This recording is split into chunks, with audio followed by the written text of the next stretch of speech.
They billed me $47,000 for my own property. Vivian Thorne, Brookstone Meadows HOA president, marched up to my cabin with a demand for unpaid dues dating back to 1999, apparently forgetting to check when my family actually acquired this land. "Mr. Caldwell," she said, waving legal documents in my face, "Your little cabin has been freeloading off our community since we started. Pay what you owe or we'll foreclose within 30 days.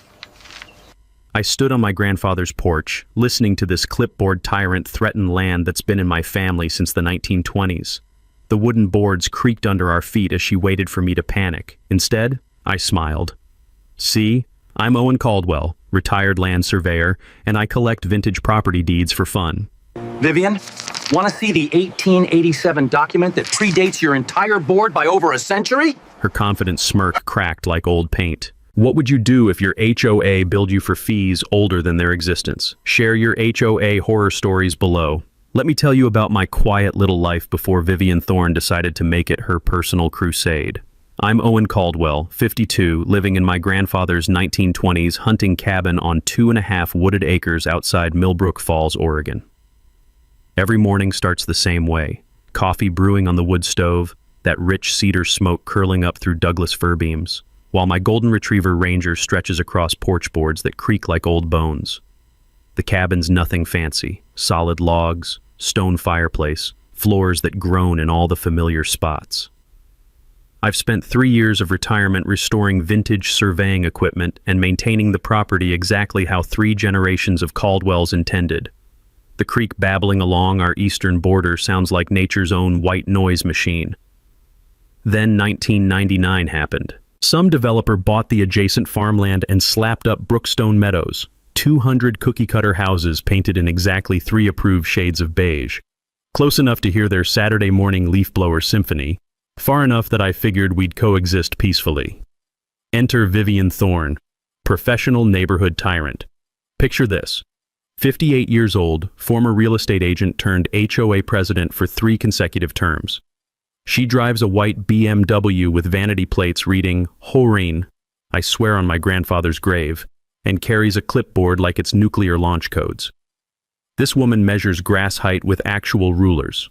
I've watched her patrol the development with measuring tape, issuing fines for mailboxes painted the wrong shade of forest green. She once forced the Henderson family to repaint their entire house because their beige was too warm-toned for community aesthetic standards.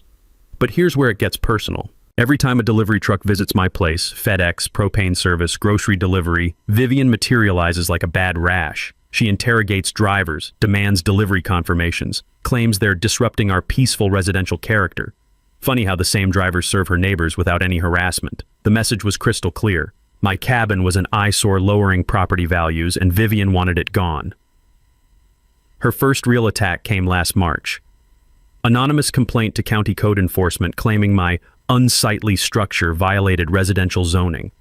The smell of bureaucratic paperwork and stale coffee in that courthouse conference room still makes my stomach turn.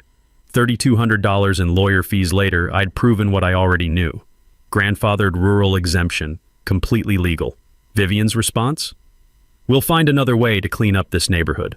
Then the harassment escalated. My chainsaw became excessively loud when I cut firewood at 2 p.m. Parking enforcement started targeting my guests on public roads. She spread rumors at HOA meetings about property values suffering due to substandard neighboring structures.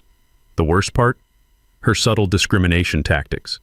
When elderly Mrs. Washington from the development brought me homemade cookies, Vivian questioned whether I could afford proper reciprocal hospitality. When my surveyor buddy Tommy visited, she assumed he was some kind of contractor working without permits.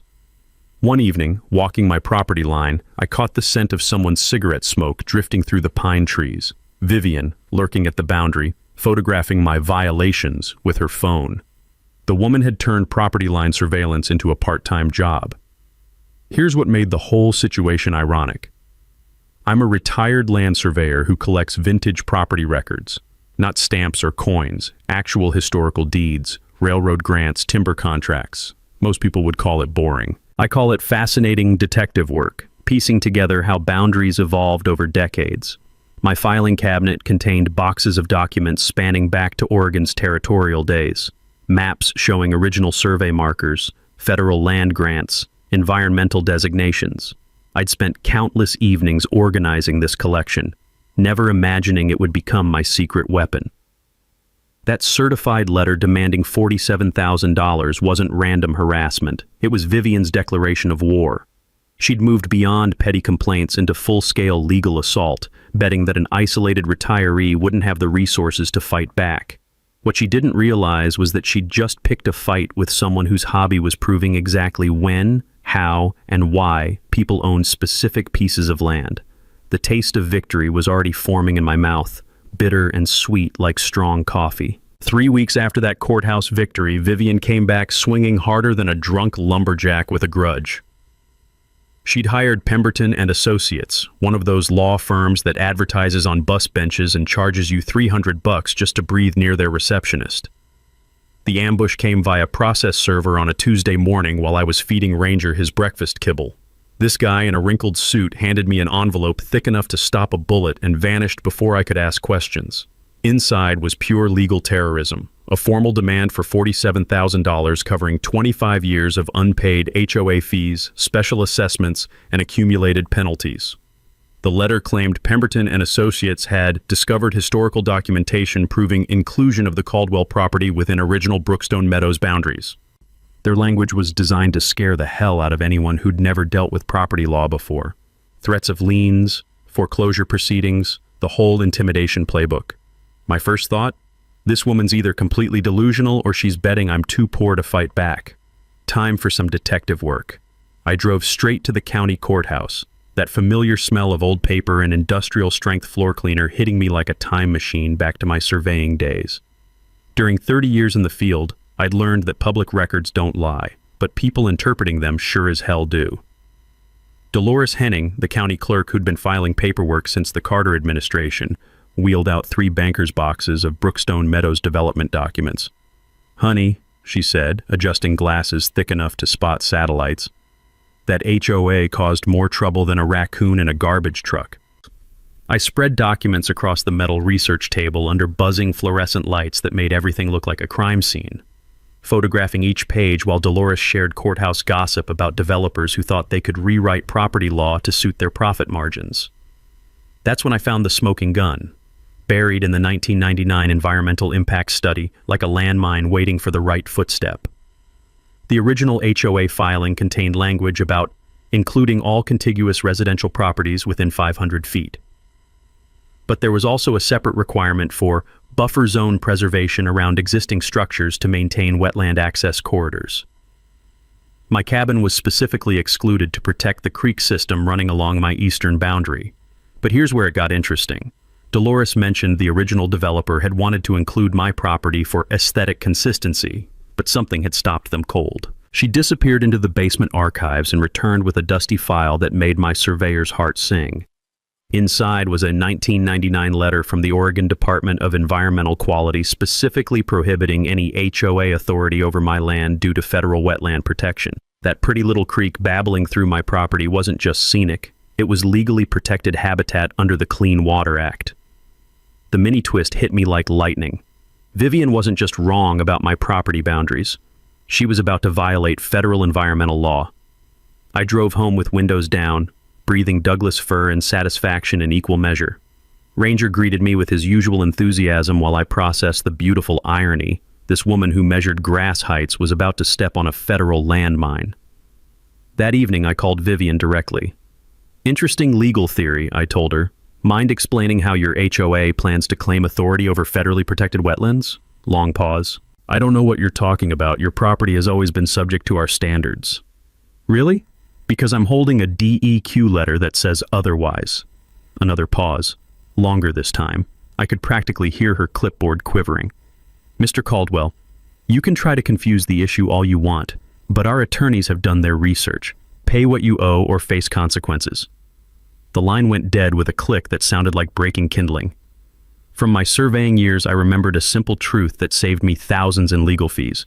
When someone threatens property action, verify their claims independently. County records are public. Anyone can request documents showing boundaries, authority limits, and environmental restrictions. Never trust an HOA's interpretation of what they can legally do to your land.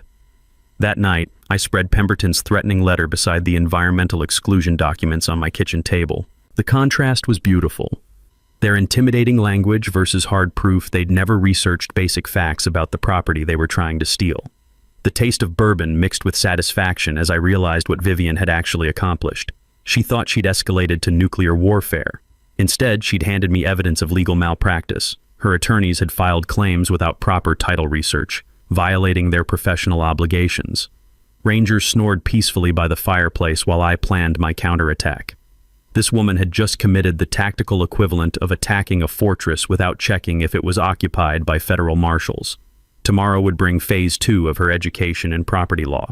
The kind of education that ends careers and makes people very, very sorry they picked the wrong neighbor to bully.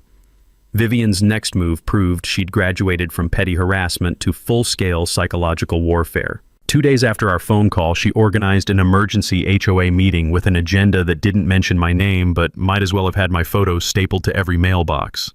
The smell of burnt coffee and nervous sweat filled Brookstone Meadows Community Center as neighbors packed in like sardines for Vivian's theatrical performance. She'd prepared a PowerPoint presentation that would shame a Fortune 500 marketing team. Photos of my unsightly cabin, taken with telephoto lenses, charts showing road maintenance costs, even a dramatic slide titled 25 Years of Freeloading, the Hidden Cost to Our Community. Fellow residents, she announced, clicking through images of my vintage surveying equipment. We have a parasitic situation threatening our collective investment. One individual has been benefiting from community improvements without contributing a single penny for 2.5 decades. The performance was masterful. Treasurer Janet Morse nodded like a dashboard bobblehead while Architectural Committee Chair Bradford Kemp stood to share his grave concerns about non-conforming structures destroying our neighborhood's prestigious reputation. But here's where Vivian made her fatal mistake. She distributed copies of Pemberton and Associates' demand letter to prove her legal authority was rock solid. I wasn't at this circus. Learned about it from Mrs. Washington, who attended out of morbid curiosity and called me immediately afterward. Her voice trembled over the crackling landline. "Oh, and honey, that woman painted you like some deadbeat criminal. But something felt wrong about her whole presentation." While Vivian was busy turning neighbors into a pitchfork mob, I'd been doing what 30 years of surveying taught me, following paper trails until they lead somewhere interesting. In my home office, surrounded by the musty perfume of aged documents and rain drumming against windows like impatient fingers, I'd been excavating my deed collection. Not just the 1887 railroad grant, but every property transfer, survey map, and timber contract spanning 5 generations of Caldwell ownership. That's when I found the document that made me actually laugh out loud. Buried in a manila folder with my grandfather's old hunting licenses was a 1999 insurance survey, the one Brookstone Meadows Insurance Company had required before issuing coverage. That survey explicitly excluded my property from any HOA jurisdiction to establish precise liability boundaries. The mini twist that nearly made me spill bourbon. Someone with Vivian's exact signature had acknowledged this exclusion at the county courthouse. Either this woman had convenient amnesia, or she was betting I'd never dig up the paperwork proving her own HOA had legally disclaimed authority over my land. I called Tommy Brewster, my insurance contact who'd helped navigate coverage when I inherited the cabin. His voice carried the weight of professional experience. "Owen, any HOA attempting to include specifically excluded property commits insurance fraud. Companies investigate boundary violations like federal marshals, and they press criminal charges." From handling property disputes during my surveying career, I understood that insurance exclusions aren't suggestions. They're legal concrete. Companies require surgical precision in boundary documentation to limit liability exposure. Vivian wasn't just picking fights anymore. She was potentially defrauding her own insurance carrier while violating federal environmental protection laws. That evening brought certified mail delivery number 2, an escalated threat promising lien placement within 15 days and immediate foreclosure proceedings for willful non-compliance. The cheap paper crinkled in my hands as I read her increasingly desperate language, but instead of intimidation, I felt something unexpected, genuine pity. This clipboard dictator was excavating a legal grave so deep she'd need mining equipment to escape. I settled on the porch with Ranger and 3 fingers of bourbon, listening to that federally protected creek babble along our boundary, the same wetland system that made Vivian's entire campaign illegal under Clean Water Act provisions, the same habitat designation that had been protecting this land since before she learned to spell homeowners association. The evening air carried the scent of Douglas fir and impending justice as I processed the beautiful symmetry. Vivian thought she was systematically destroying my peaceful retirement.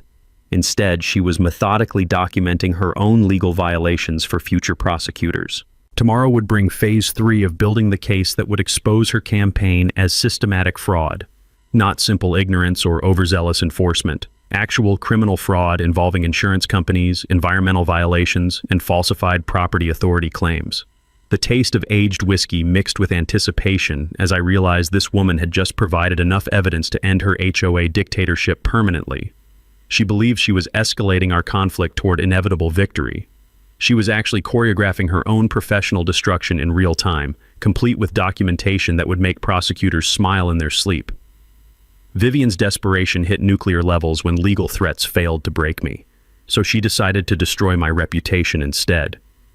Her first strike came through Bradford Kemp, who filed an anonymous code complaint claiming I was running an illegal business from my cabin. The accusation, vintage surveying equipment restoration, constituted commercial activity violating residential zoning. The timing was surgical, Wednesday morning inspection while I'd normally be grocery shopping in town. This woman had studied my routine like a predator tracking prey. But small-town networks run deeper than HOA politics. Dave Sullivan, the code enforcement officer, had worked boundary disputes with me during my surveying years. When his truck crunched up my gravel driveway, I was waiting with coffee and documentation. Owen, Dave said 20 minutes later, your property's cleaner than most suburban garages. Clearly personal hobby equipment, zero commercial indicators. Whoever filed this complaint just wasted taxpayer money. Strike 1 against Vivian's credibility. That afternoon, she escalated to social media warfare. Concerned Brookstone neighbors appeared on Facebook featuring telephoto photos of my industrial eyesores and captions about threats to our family-friendly environment. The comment section became a digital lynch mob with residents sharing concerns about property values and inappropriate machinery. Bradford contributed expert commentary about aesthetic standards, while neighbors who'd never spoken to me personally demanded enforcement action. But Vivian made a crucial tactical error. She was creating documented evidence of harassment. While she built her online hate campaign, I'd been recording every boundary violation, every threatening call, every instance of her trespassing to photograph violations. Oregon's single-party consent law made these recordings perfectly legal, and I had hours of material proving systematic harassment. The mini twist that changed everything came through Mrs. Washington's evening phone call. Her voice trembled with anger. Owen, honey, 3 more residents got inspection notices right after supporting you at the meeting. She's retaliating against anyone who questions her authority. Fear was spreading through Brookstone Meadows like wildfire. Vivian wasn't just targeting me anymore, she was punishing anyone who refused to join her crusade. That night brought a revelation that explained her desperate escalation. While organizing my documentation, I discovered Vivian had applied for County Planning Commission last month. Her application showcased proven community leadership and enforcement of municipal compliance standards. She was using my persecution as a political resume builder. Every harassment campaign, every legal threat, every code violation was being documented as evidence of her proactive leadership. My peaceful retirement had become a prop in her ambition theater. But the real bombshell came from Tommy Brewster's insurance investigation. Owen, he said during our evening phone call, their insurance company is investigating irregular boundary claims. They've discovered multiple attempts to include excluded properties. This isn't administrative error, it's systematic fraud. From handling insurance disputes as a surveyor, I knew companies investigate fraud like federal marshals. They employ former FBI agents and prosecute violations aggressively. Vivian hadn't just picked a legal fight. She'd declared war on people with unlimited resources and zero tolerance for deception. Then came the visitor that proved Vivian's foundation was crumbling. Janet Morse arrived after dark, headlights sweeping across my porch like guilty searchlights. The smell of her nervous cigarette smoke mixed with pine-scented evening air as Brookstone Meadows' own treasurer sat at my kitchen table, hands shaking around her coffee mug. "Owen," she whispered, Vivian forced this legal action without telling the board about environmental issues or insurance problems. Most of us had no idea we were violating federal law. The HOA treasurer was secretly meeting with their supposed enemy because she'd discovered her president was lying to the board about fundamental legal facts. Your creek system, it's federally protected, isn't it? Janet continued. Any HOA authority over protected wetlands violates the Clean Water Act, criminal violations. She'd done independent research and realized Vivian was dragging the entire community toward federal prosecution. We never voted to commit environmental crimes, Janet said, stubbing out her cigarette with trembling fingers. If this goes to court, every board member could face personal liability. As her taillights disappeared into Douglas fir darkness, I processed the beautiful irony. Vivian's own board members were investigating her claims and discovering the truth she'd been hiding. Tomorrow would bring federal attention to our property dispute, the kind that ends political careers and starts criminal investigations. The taste of victory was already forming, bitter and satisfying like strong coffee mixed with righteous anger. The phone call that destroyed Vivian's world came on a Thursday morning while I was drinking coffee and watching her measure mailbox heights across the road. Mr. Caldwell, Dr. Elena Vasquez's voice carried the weight of historical authority through my crackling landline. I found something that's going to end this dispute permanently. 2 weeks earlier, I'd contacted Oregon State Archives requesting federal documentation about my 1887 railroad grant. Dr. Vasquez had been hunting through congressional survey records, environmental assessments, and territorial land designations. Your property isn't just historically protected, she said. It's federally untouchable. The smell of pine smoke from my wood stove mixed with anticipation as she explained her discovery. The 1999 Environmental Impact Study includes detailed exclusion mapping specifically designating your land as conservation easement, forever wild status. Federal wetland protection under the Clean Water Act. Any HOA claiming authority over protected wetlands commits federal crimes. I walked to my kitchen window watching Vivian across the street with her tape measure and clipboard, completely oblivious that she was standing in the shadow of federal prosecution. How serious? I asked, though my surveying background already painted the picture. $25,000 per day in EPA fines minimum, criminal prosecution for knowing violations. The original Brookstone Meadows developer specifically acknowledged this restriction. Anyone claiming authority over your property would be willfully violating environmental law.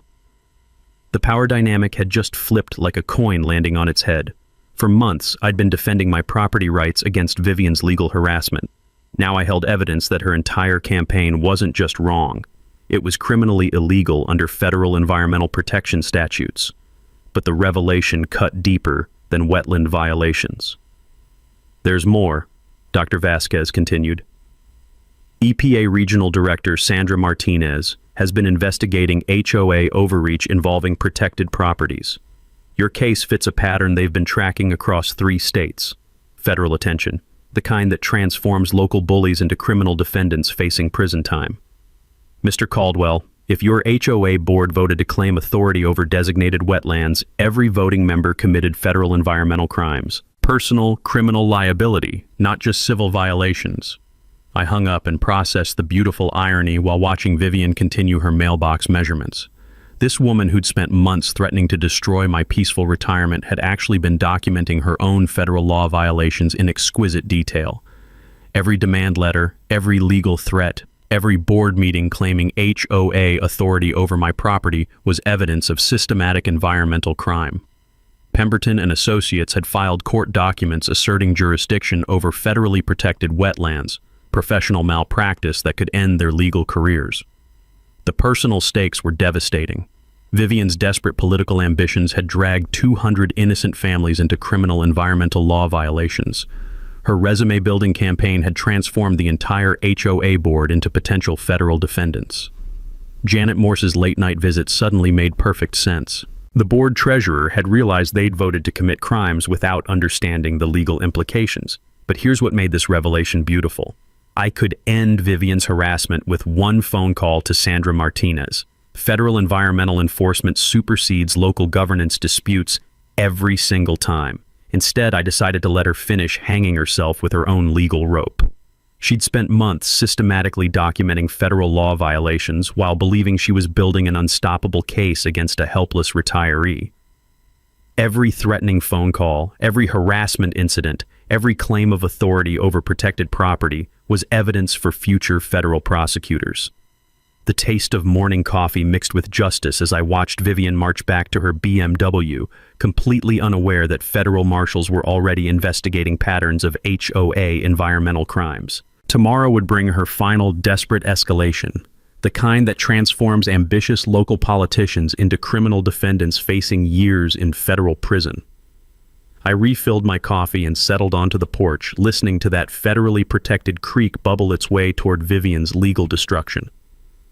Friday morning found me transforming my quiet cabin into a war room that would make Pentagon strategists jealous.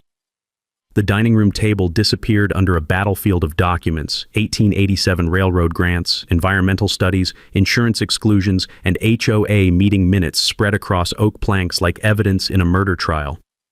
The aroma of strong coffee mixed with aged parchment as I photographed each piece of Vivian's self-destruction. But this wasn't just about organizing paperwork. This was about building a legal trap that would snap shut on anyone stupid enough to threaten my family's land.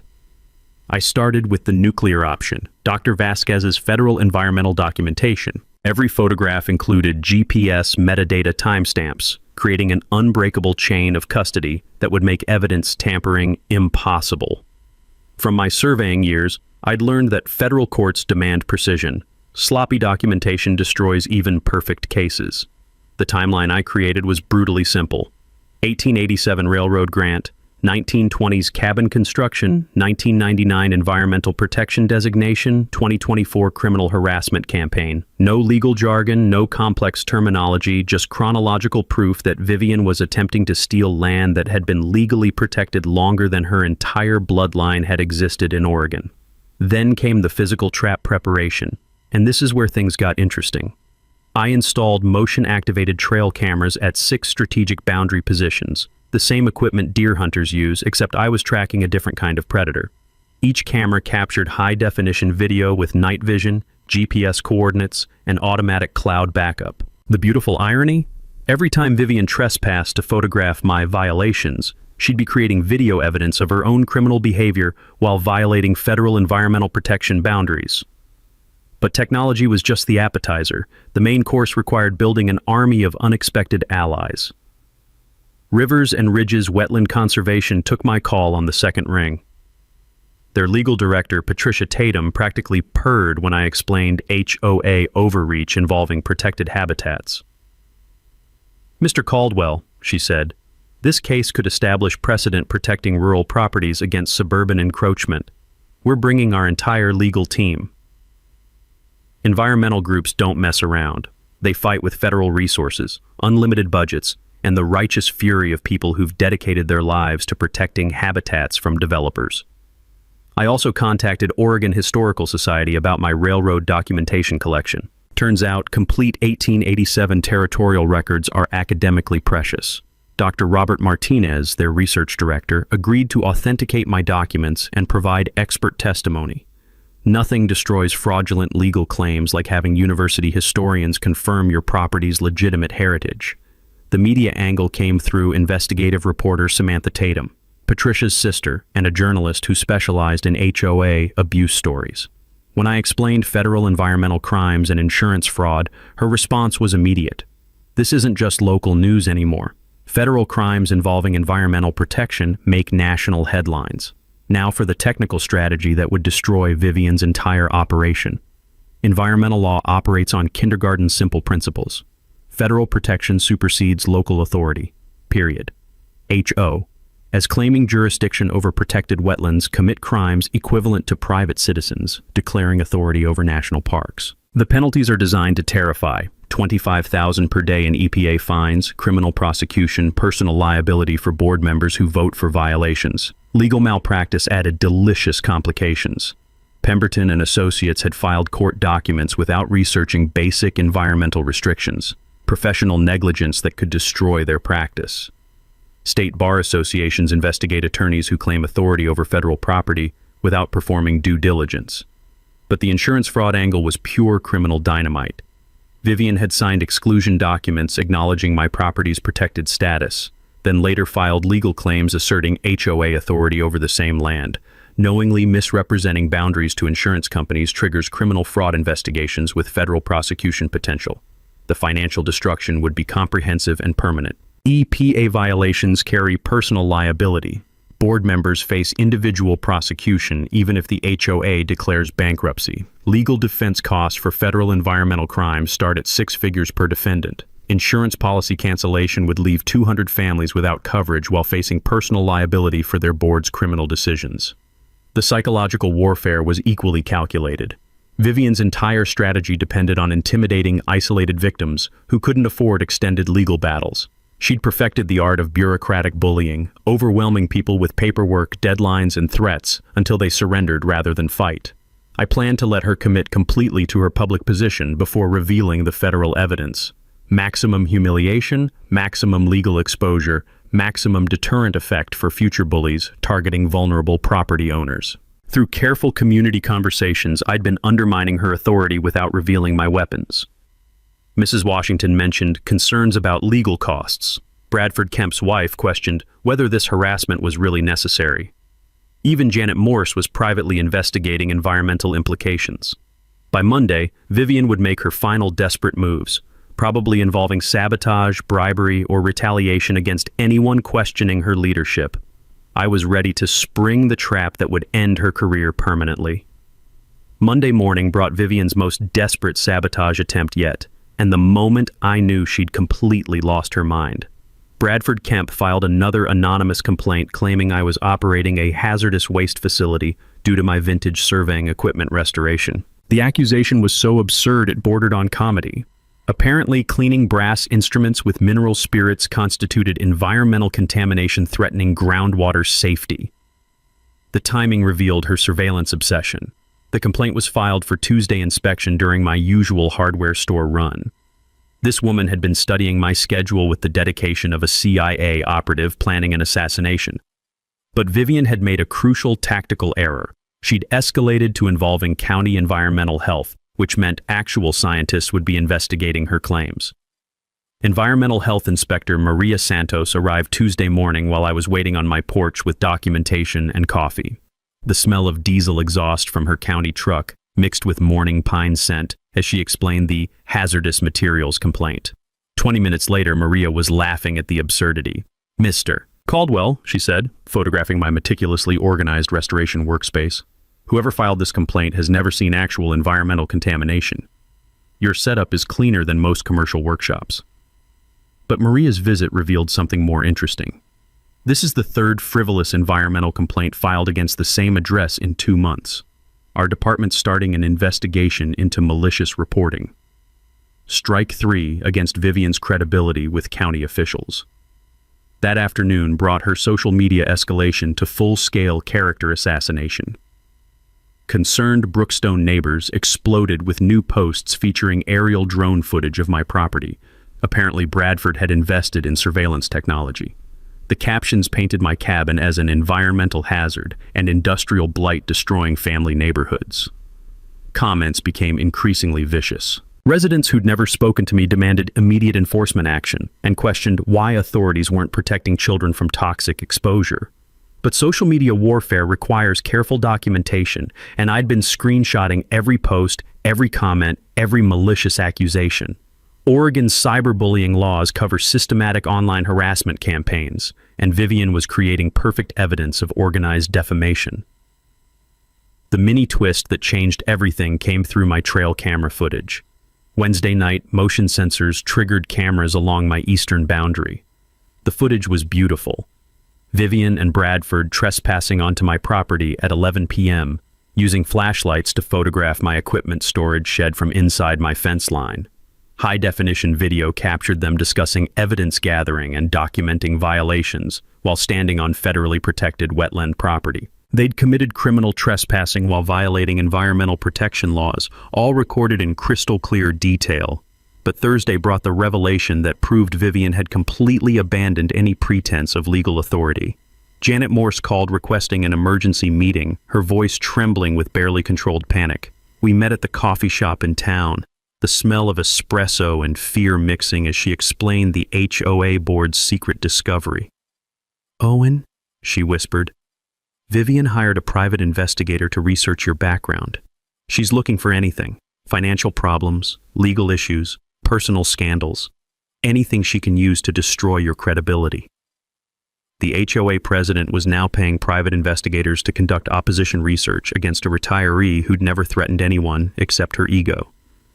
That's not the worst part, Janet continued.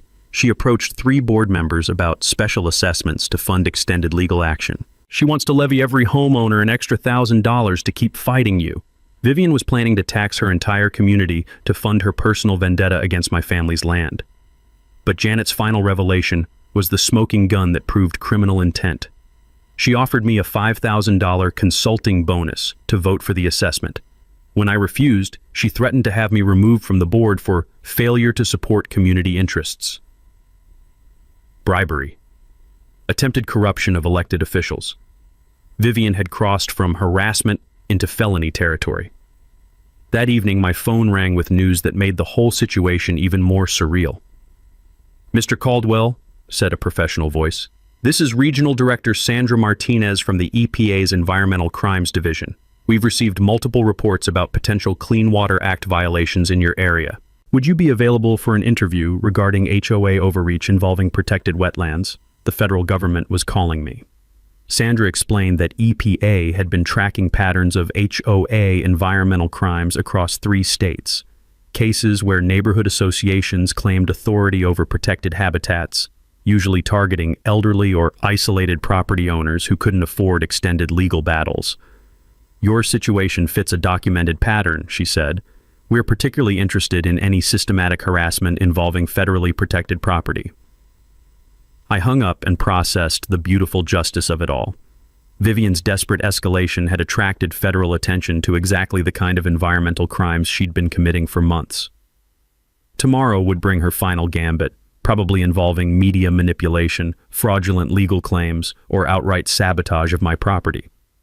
But now she wasn't just fighting a retired surveyor with a collection of old deeds. She was fighting the federal government. Friday brought Vivian's final gambit, and the moment she sealed her own criminal fate with federal authorities watching. The morning started with Pemberton and Associates filing a quiet title action, claiming the HOA had discovered adverse possession rights over my property due to community maintenance of adjacent areas. Legal gibberish designed to sound intimidating while being completely meaningless. But the real bombshell came with their attached notice of intent to foreclose, posted directly on my front door like I was some deadbeat abandoning a crack house. This woman had just filed fraudulent court documents claiming ownership of federally protected wetland property. The absurdity would have been hilarious if it weren't so criminally stupid. Adverse possession requires 10 continuous years of open, hostile use. Vivian's HOA had never used my property, maintained it, or even acknowledged its existence until March 2024. Their own meeting minutes proved first contact was recent, but her media manipulation reached peak desperation that afternoon. Channel 7 News arrived for Vivian's scheduled interview about community action against property tax deadbeats. She'd somehow convinced them this was a story about civic responsibility rather than criminal harassment of protected federal property.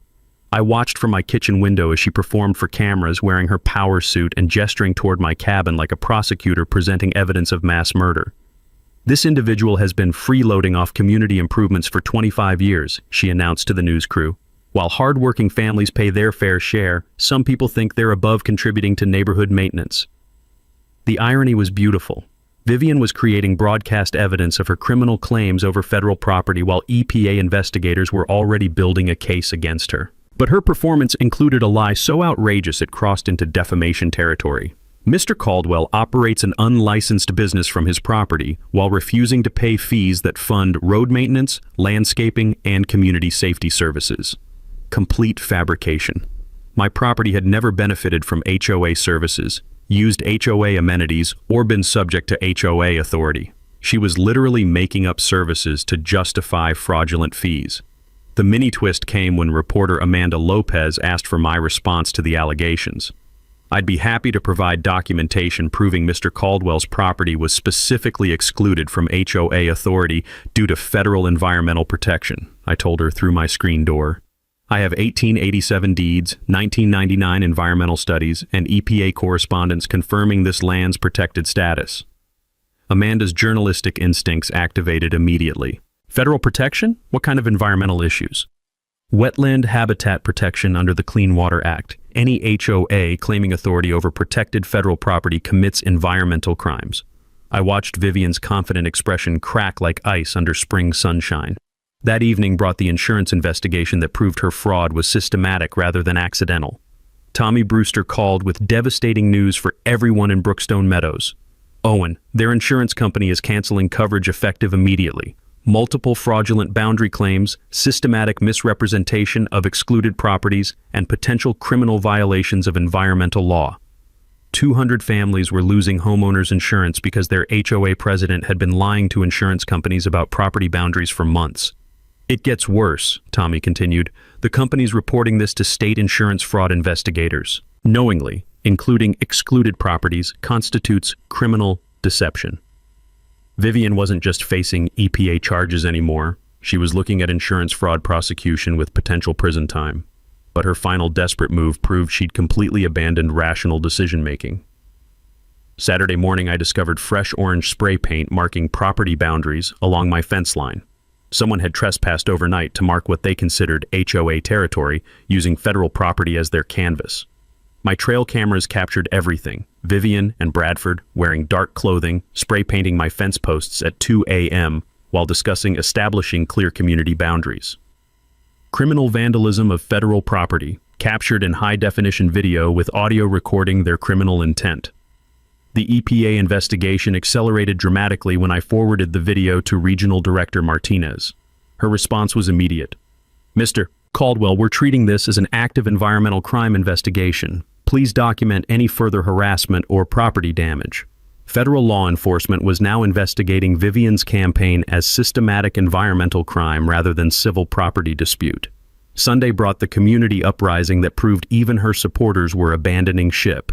Janet Morse organized a secret meeting with reasonable board members to discuss emergency leadership changes.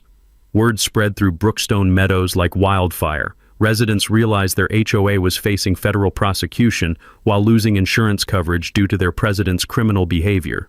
The petition demanding Vivian's immediate resignation collected 47 signatures in 6 hours. Monday would bring the final confrontation, Vivian's planned emergency board meeting to authorize maximum legal action against my property. She'd invited media coverage to document community solidarity against freeloaders. Instead, she'd be walking into federal custody while her own community demanded her resignation. The taste of victory was already forming, sharp and satisfying like coffee mixed with perfect timing. Monday evening's HOA meeting packed the Brookstone Meadows Community Center like a courthouse during a murder trial. Except tonight, the killer was about to convict herself on live television.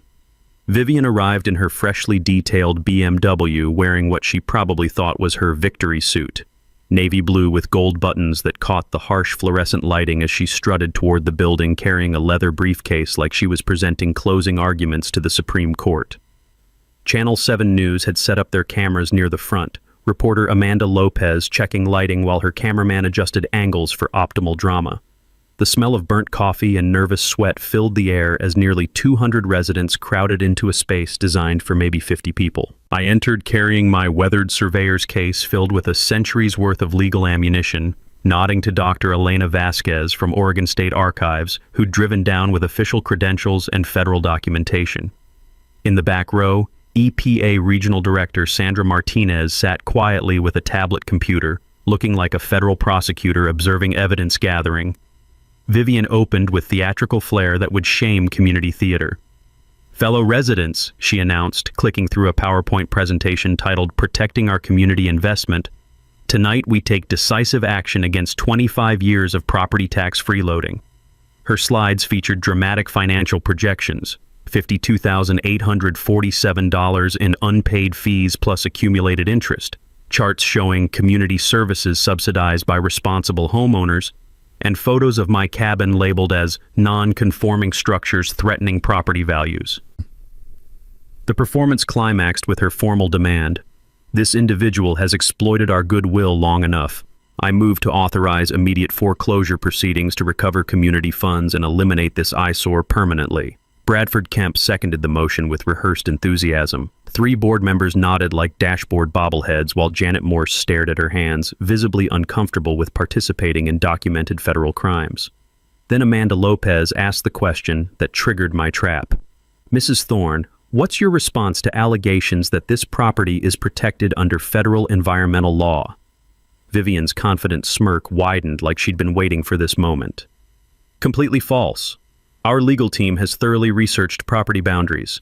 This land falls clearly within established HOA jurisdiction.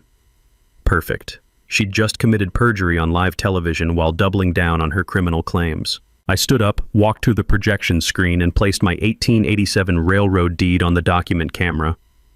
The room fell silent as residents read the original surveyor's language. Hereby granted in perpetuity with full riparian and mineral rights, exempt from all future municipal assessments and private governance. This property, I said calmly, was granted federal protection 112 years before your HOA existed. Dr. Vasquez stepped forward with archive credentials and federal documentation. The 1999 Environmental Impact Study designated this land as conservation easement, forever wild status. Any private authority over protected wetlands violates the Clean Water Act. Vivian's face drained of color like someone had opened a valve, but the knockout punch came when Tommy Brewster read from the insurance exclusion form that bore Vivian's own signature. Property specifically excluded from HOA coverage due to federal environmental protection and pre-existing legal exemptions. The crowd erupted. Residents realized their president had been lying to them for months while dragging the entire community toward federal prosecution. You signed this exclusion, I said, holding up the document. You acknowledged my property's protected status, then filed fraudulent legal claims anyway. EPA Regional Director Martinez stood up and identified herself, her federal badge gleaming under fluorescent lights. This investigation involves systematic violations of federal environmental law. Mrs. Thorne, you're being served with a federal investigation notice. The room exploded into chaos. Board members demanded immediate answers. Residents shouted questions about insurance cancellation and legal liability. Channel 7's cameras captured Vivian's complete psychological collapse as federal reality destroyed her suburban fantasy. Janet Morse grabbed the microphone with shaking hands. I moved to immediately withdraw all legal action against Mr. Caldwell and remove Vivian Thorne as president for violations of federal law. The motion passed 47-3, with only Vivian and her 2 remaining allies objecting. But the final humiliation was perfectly orchestrated poetic justice. As Vivian attempted to leave through the back exit, her BMW wouldn't start, battery dead from running air conditioning during the meeting. She was forced to accept a ride home from Deputy Rodriguez, who'd arrived to serve additional federal investigation papers. Channel 7 cameras captured her walking away from the community center she'd once dominated, leaving behind a neighborhood finally free from her clipboarded tyranny. The taste of victory was sharp and clean like mountain air after a thunderstorm had cleared away all the toxic humidity. Justice served, community restored, federal law upheld. Game over. 6 months later, Brookstone Meadows had transformed from Vivian's personal dictatorship into an actual community, and my quiet retirement had become something I never expected. A second career protecting other people from HOA bullies. The immediate aftermath was swift and satisfying. Elena Rodriguez, a retired elementary school teacher who'd lived in the development for 15 years, became the new HOA president by unanimous vote. Her first official act was a public apology to me, followed by the board voting to reimburse my $3,200 in legal expenses from their emergency fund. The community newsletter published a full historical explanation of my property's protected status, complete with photographs of the original 1887 railroad deed and environmental protection documentation.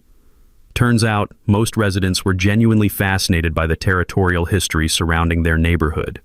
Vivian's legal consequences were comprehensive and permanent. The EPA fined Brookstone Meadows, HOA, $75,000 for systematic attempts to violate federal environmental protection.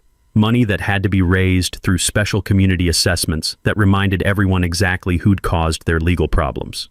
Pemberton and Associates faced a state bar malpractice investigation for filing claims without researching environmental restrictions. Their insurance company settled out of court for an undisclosed amount that probably exceeded their annual profits.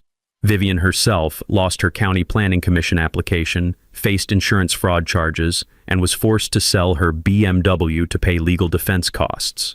Last I heard, she'd moved to a downtown apartment complex that, ironically, had no HOA whatsoever. But the positive changes extended far beyond Vivian's downfall.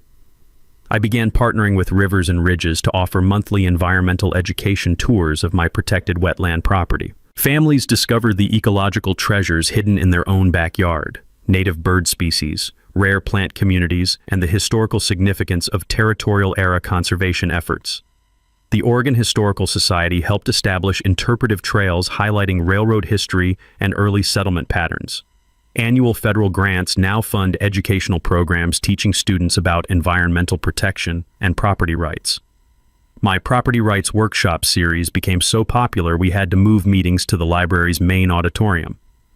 I teach residents how to research deed histories, understand environmental protection laws, and recognize fraudulent HOA claims before they become legal problems.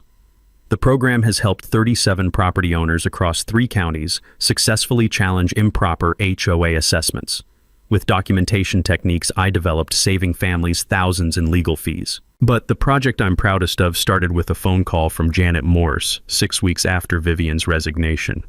"Owen," she said, "would you consider establishing some kind of legal defense fund for elderly property owners facing HOA harassment?" That conversation led to the Rural Property Defense Fund, which provides free legal consultation for isolated homeowners targeted by aggressive neighborhood associations. We've prevented 12 attempted property grabs and helped prosecute 3 cases of systematic HOA fraud.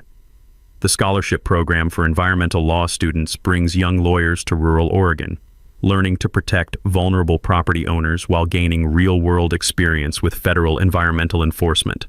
Media attention transformed my personal victory into national awareness about HOA overreach. Samantha Tatum's investigation won a state journalism award, and her documentary Neighborhood Bullies features my case as an example of successful resistance against institutional harassment. Property law schools now use Vivian's documented federal crimes as cautionary tales about researching environmental restrictions before filing boundary claims. 1 year later, my property hosted the first annual Good Neighbor Barbecue, Elena Rodriguez's idea to celebrate community cooperation over conflict. Former enemies became friends over grilled burgers and local beer, while children played near the federally protected creek that had saved my family's land.